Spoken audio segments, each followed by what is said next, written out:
नमस्कार। बीएड विद्या वर्ष चतुर्थ सत्र ऐच्छिक हिंदी प्रश्न पत्र क्रमांक 7 आधुनिक हिंदी कविता के अंतर्गत हम पिछली कुछ तासिकाओं से कविवर निराला द्वारा लिखित सरोज स्मृति इस कविता का अध्ययन कर रहे हैं। सरोज स्मृति हिंदी की उन कविताओं की कोटि में रखी जाती है जिन्हें लंबी कविताओं की संज्ञा से अभिहित किया गया है। सरोज स्मृति लंबी कविता होने के साथ साथ हिंदी का एकमात्र शोक गीत या फिर शोक काव्य भी कहलाती है। इसका कारण यह है कि इस कविता में कविवर निराला ने अपनी एकमात्र पुत्री सरोज की मृत्यु से उपजे दुख को अभिव्यक्त किया है। कविता में आरंभ से लेकर अंत तक निराला अपने जीवन की विभिन्न घटनाओं का लेखा जोखा प्रस्तुत करते हुए दिखाई देते हैं। इस कविता में आए हुए विभिन्न प्रसंगों को हमने व्याख्या के साथ पढ़ने की कोशिश की है। इन विभिन्न प्रसंगों के माध्यम से कविवर निराला के जीवन की विभिन्न छटाएं पाठक के समक्ष उभरती है। चाहे उनका आर्थिक संघर्ष हो या फिर साहित्यिक जीवन के आरंभ में सहे गए कष्ट हो, अपनी पुत्री सरोज का बचपन हो, पत्नी की असमय मृत्यु के कारण पुत्री के लालन पालन का जिम्मा हो या फिर पुत्री का विवाह हो और साथ ही साथ असमय पुत्री का निधन हो, जैसी कई घटनाएं इस कविता में आरंभ से लेकर अंत तक उभरती है। इन सभी प्रसंगों को, इन सभी घटनाओं को पढ़ने के बाद निराला के जीवन का एक स्पष्ट चित्र प्रत्येक पाठक की आंख में उभरता है। कविता का आरंभ सरोज की मृत्यु से होता है, जो 19 वर्ष की आयु में ही अपने पिता को इस दुनिया में अकेला छोड़कर चली गई थी। इसके पश्चात सरोज के बचपन की विभिन्न घटनाएं आती हैं।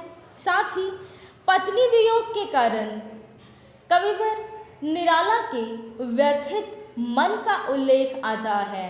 किस प्रकार से अपनी नानी के यहाँ पर रहकर सरोज का बचपन बीता, किस प्रकार से कविवर अपनी पुत्री को देखने, उसकी अठखेलियों को देखने के लिए अपने ससुराल जाया करते थे, आदि घटनाएं प्रसंग दर प्रसंग कविता में उभरती है। इसके साथ साथ किस प्रकार से कविवर को अपने साहित्यिक जीवन के आरंभ में कष्ट सहने पड़े, इसका उल्लेख भी कवि ने इस कविता में किया है। या फिर यूँ कहा जाए कि आर्थिक विपन्नता के कारण निराला को आजीवन जो संघर्ष सहने पड़े, उसका अतिशय वास्तविक चित्र उन्होंने इस कविता में अंकित किया है।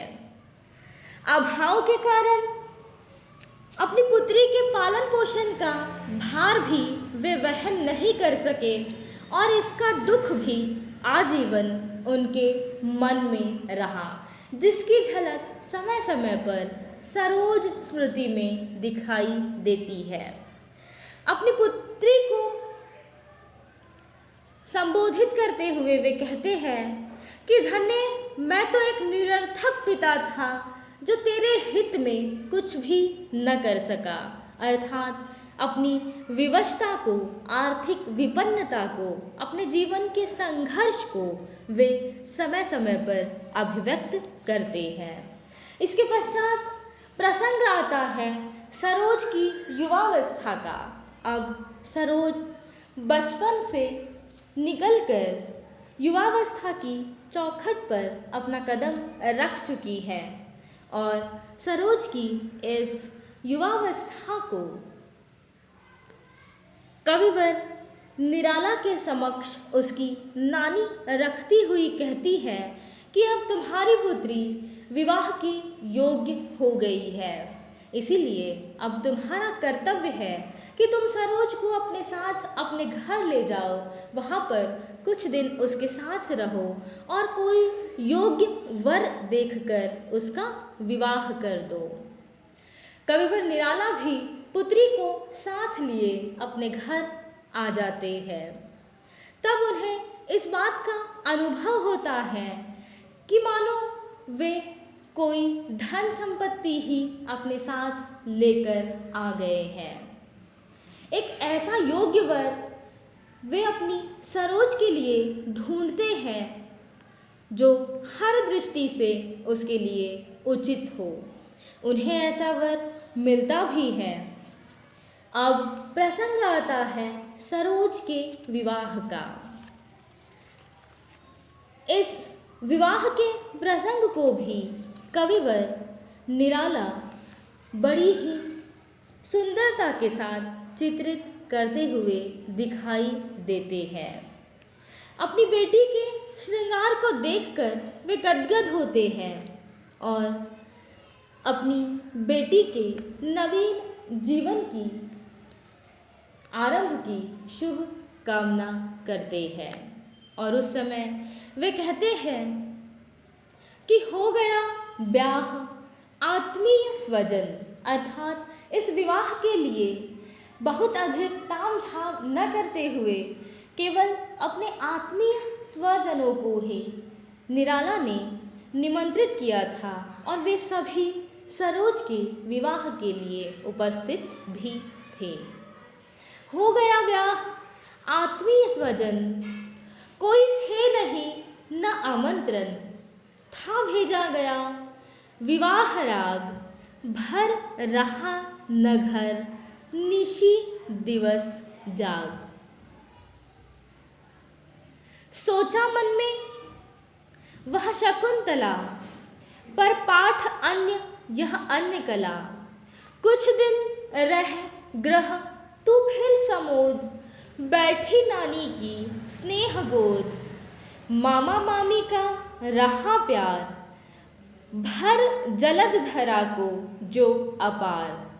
वे ही सुख दुख में रह न्यस्त, तेरे हित सदा समस्त व्यस्त।